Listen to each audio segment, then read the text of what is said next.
tempat leher ni, satu tempat buka di bawah. Fathatan, ada dua tempat buka. Itu pakaian kebanyakan Rasul. Nabi Musa pakai begitu, Nabi Isa pun pakai begini, Nabi Muhammad pakai begini, pakaian yang begini. Dan mereka pakai dua lapis. Ulama-ulama Yahudi juga begitu pakaiannya, cuma dia ada macam topi. Ke-70,000 itu adalah tentera elit Dajjal. Kemudian dia bergerak. Kata Dajjal kepada Tamim ibn Aus dan 30 orang tadi, ketika mana aku keluar, tidak ada satu kampung, ma min qaryatin illa habattuha fiha. Tidak ada suatu kampung pun di atas muka bumi kecuali aku akan sampai. Dia bagi tahu siap. Dajjal bagi tahu ketika aku keluar. Maksudnya ikatan tu akan dibuka. Yang mengizinkan ikatan itu dibuka bukannya Dajjal, tetapi Allah Subhanahu Wa Taala. Allah izin baru buka. Ketika mana aku keluar, tidak ada kampung kecuali aku akan sampai. Kata Rasulullah, dia akan beredar ke seluruh muka bumi ini. Tuan-tuan jangan risaulah, di mana pun dia akan sampai. Dia akan beredar di seluruh muka bumi ini dalam masa 40 hari, kata Rasulullah. 40 hari je. Kita pun lega, alhamdulillah 40 hari. Tak habis lagi. Nabi kata hari pertama Dajjal keluar, panjang hari itu adalah seperti setahun. Hari kedua Dajjal keluar, panjang hari kedua itu adalah seperti sebulan. Hari ketiga Dajjal keluar, panjang hari ketiga itu adalah seperti seminggu. Hari keempat, kata Rasulullah, barulah putaran hari kehidupan akan kembali seperti hari-hari biasa kalian. Tuan-tuan kira berapa hari semua? Panjang berapa hari semua? Hari pertama seperti setahun. Maksudnya, kalau hari ni kita ada jam, sehari 24 jam sehari. Terbit matahari pagi ni sampai esok pagi 24 jam.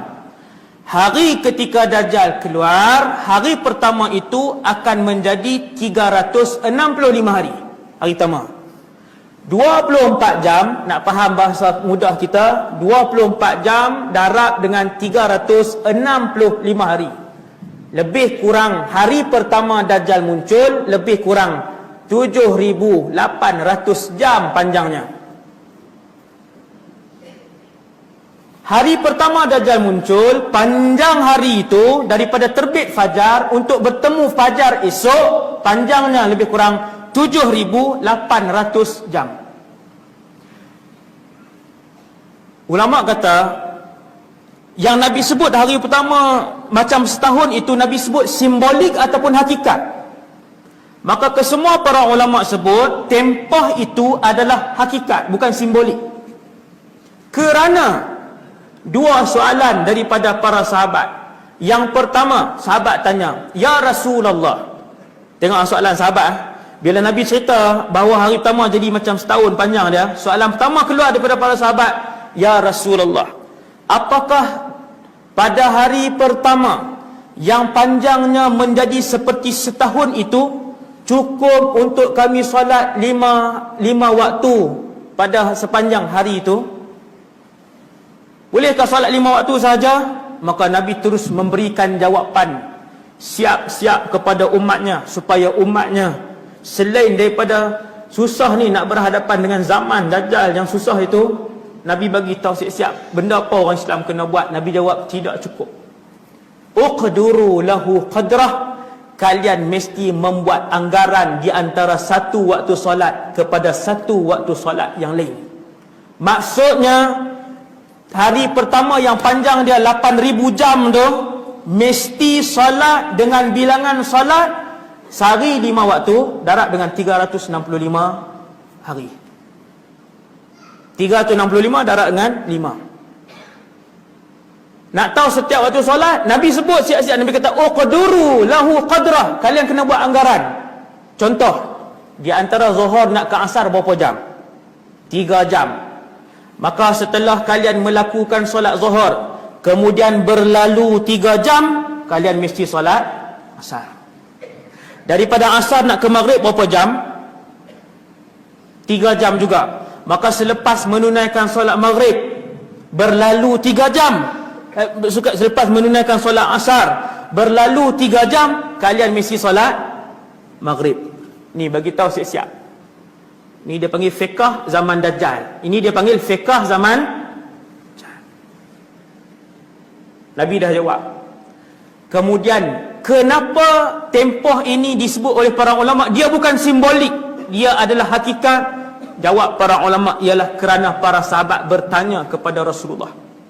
Apabila Nabi kata pada zaman Dajjal nak keluar, dekat-dekat dengan hari dia nak keluar, dia nak isytihar menjadi Tuhan, maka ketika itu kalian akan melihat kemarau yang panjang. Kemarau panjang, kemarau. Tuan-tuan, kita ni Malaysia ni walaupun banyak air sungai, air terjun, mata air banyak air.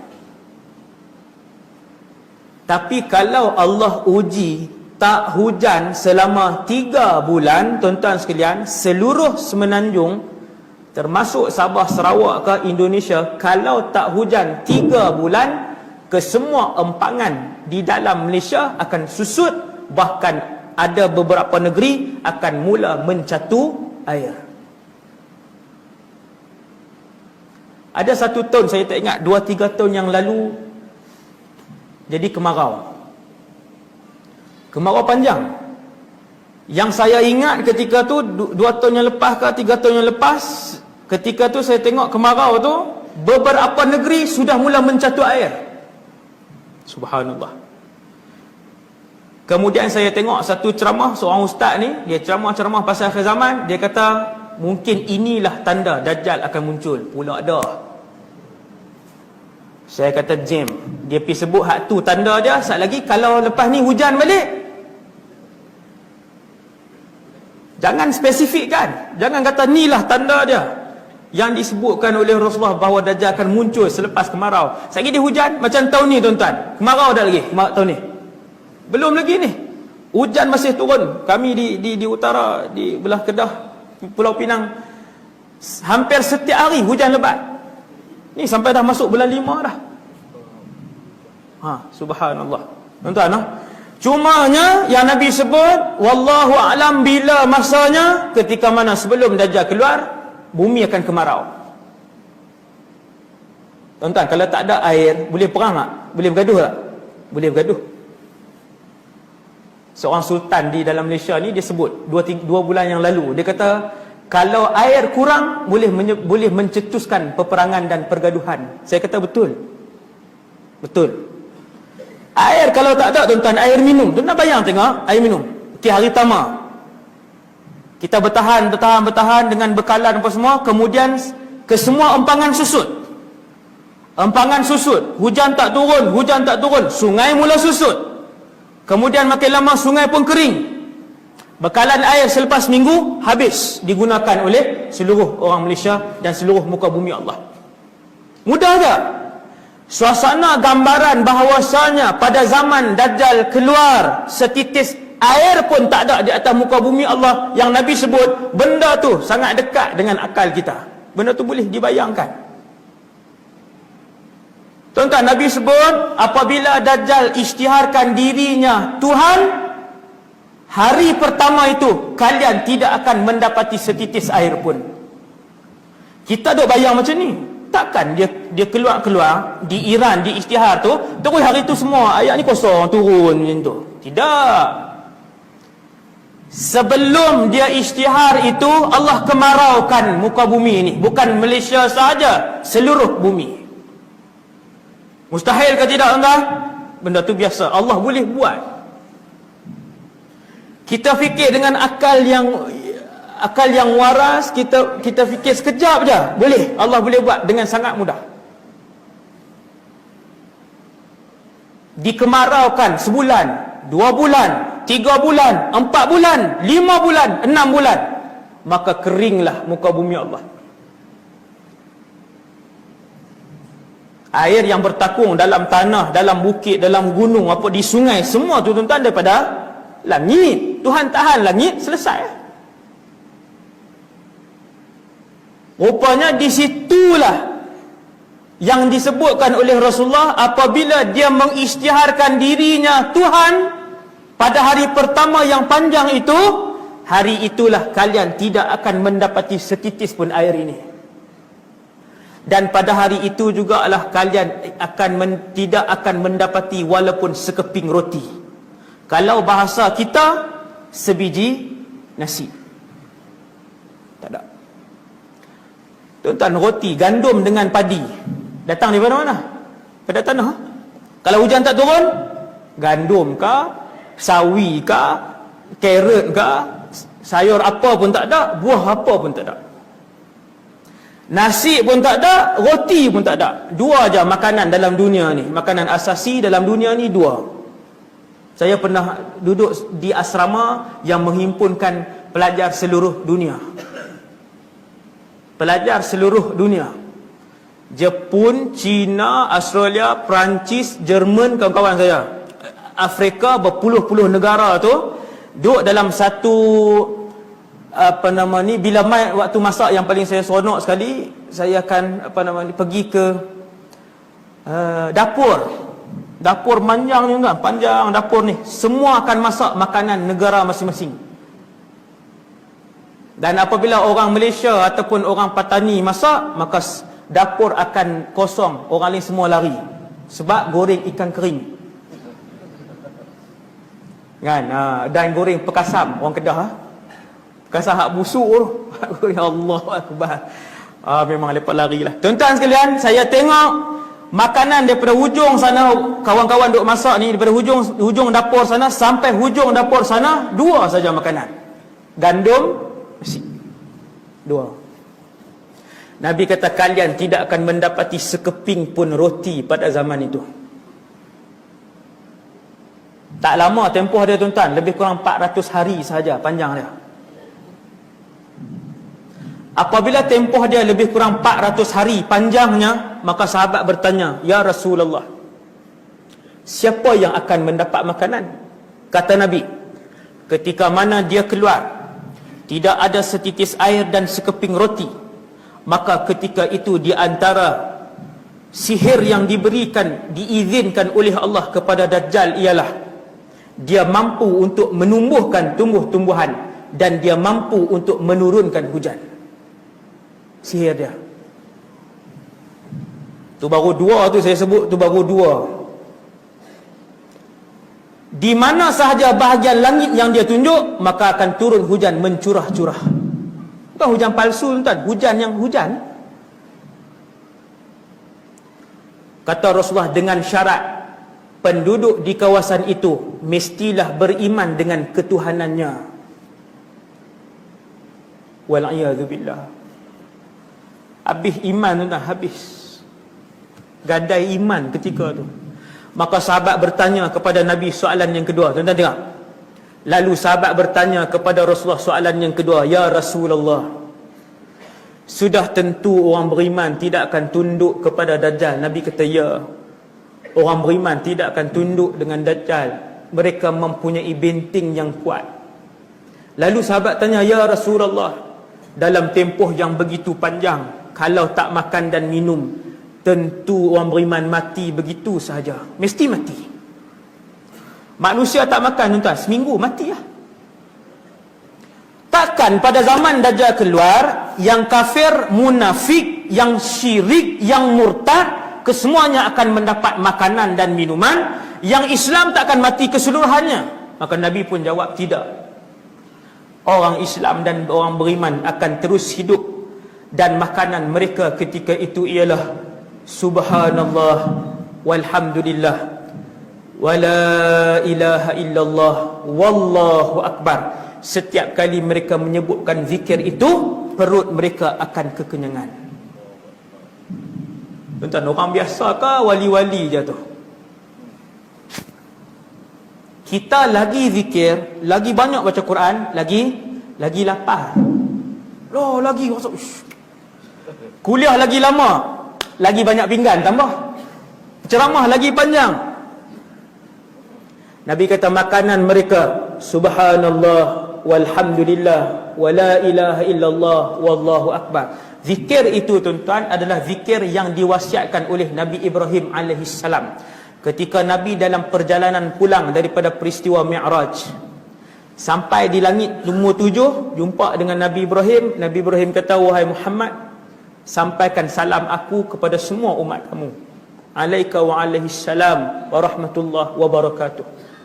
Kemudian kata Nabi Ibrahim, wahai Muhammad, bagi tahu kepada umat kamu, di dalam syurga ada satu kawasan yang qi'an, kosong, tetapi tanahnya sangat subur. Di dalam syurga ada satu kawasan yang kosong, tanah, dan tanahnya sangat subur. Wahai Muhammad, di kawasan itu akan ditumbuhkan oleh Allah pohon-pohon yang indah. Benih kepada pohon-pohon itu adalah subhanallah walhamdulillah wala ilaha illallah wallahu akbar. Mana-mana di kalangan umat kamu yang menyebutkan sekali, Allah akan menumbuhkan satu pohon yang indah kepadanya di dalam syurga. Lepas tu Nabi pun pergi turun ke langit ke-6, jumpa Nabi Musa. Itu cerita Isra Mi'raj. Tuan-tuan sekalian, bila sahabat tanya, ya Rasulullah, waktu itu umat kamu yang beriman takkan mati macam tu saja? Nabi kata tidak. Sebut zikir kenyang, sebut zikir kenyang, sebut zikir kenyang. Pagi berzikir kenyang, sampai tengah hari berzikir kenyang. Waktu tu Dajjal dah mula keluar, satu tempat ke satu tempat ke satu tempat. Seandainya handphone ni masih berfungsi, radio masih berfungsi, TV masih berfungsi, wallahu a'lam.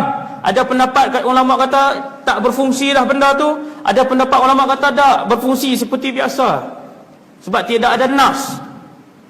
Tak tahu. Ulama yang kata benda-benda ni semua takkan berfungsi pun mereka ada dalilnya. Apa dia?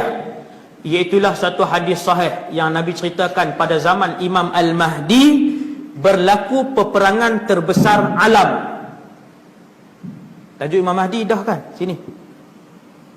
Imam Mahdi dah, tajuk Imam Mahdi. Belum lagi, 2 jam. Ketika zaman Imam Mahdi berlaku peperangan terbesar alam. Nabi kata pada peperangan itu umat Islam akan menunggang kuda. Sehingga Nabi sebut ada 10 orang penunggang kuda terbaik di kalangan pasukan tentera Imam Mahdi itu. Ada 10 orang penunggang kuda terhandal di dalam pasukan Imam Mahdi itu. Aku kenal muka mereka, aku tahu nama mereka, dan aku tahu warna kuda tunggangan mereka. Allah tunjuk ke Nabi. Allah buka, Nabi tengok, Nabi nampak seorang-seorang. Nabi tahu nama dan Nabi tahu warna kuda tu. Hadis sahih. Maksudnya guna peralatan dulu ke guna peralatan moden. Itu panjanglah cerita dia kan, macam-macam. Kemudian Dajjal tadi di mana tadi cerita dia? Bukan perang tadi. Kemudian Dajjal tadi ni. Okey, kemudian dia pun keluar. Kita ketika itu bila Dajjal sampai di satu tempat, sahabat tanya, ya Rasulullah, sempatkah Dajjal mengelilingi bumi seperti yang dia sebut? Nabi kata ya. Dan kelajuannya seperti awan yang ditiup oleh angin yang kencang. Nabi nak hurai kat sahabat, zaman kita hari ni kita boleh bayang, boleh bayang, kita boleh bayang kelajuan seperti awan yang ditiup oleh angin yang kencang. Zaman hari ni banyak. Zaman hari ni banyak yang boleh bawa satu orang daripada satu tempat ke satu tempat. Kapal terbang Malaysia ke Australia, Malaysia ke UK, Malaysia ke Jepun. Jadi berapa jam je ke Jepun? Berapa jam? 4 jam, 6 jam. Sekejap je. Bahkan ada kenderaan yang semakin tahun semakin canggih. Tuan-tuan kalau rajin tengok di komentari, semakin lama semakin canggih. Semakin laju. Ada roket yang mengambil masa 1/3 daripada kapal terbang. Hari ni dah ada. Kalau ke Jepun ambil masa 6 jam, dengan roket tu 2 sahaja. Baik. Maka Nabi bila sahabat tanya, "Ya Rasulullah, sempatkah Dajjal akan pusing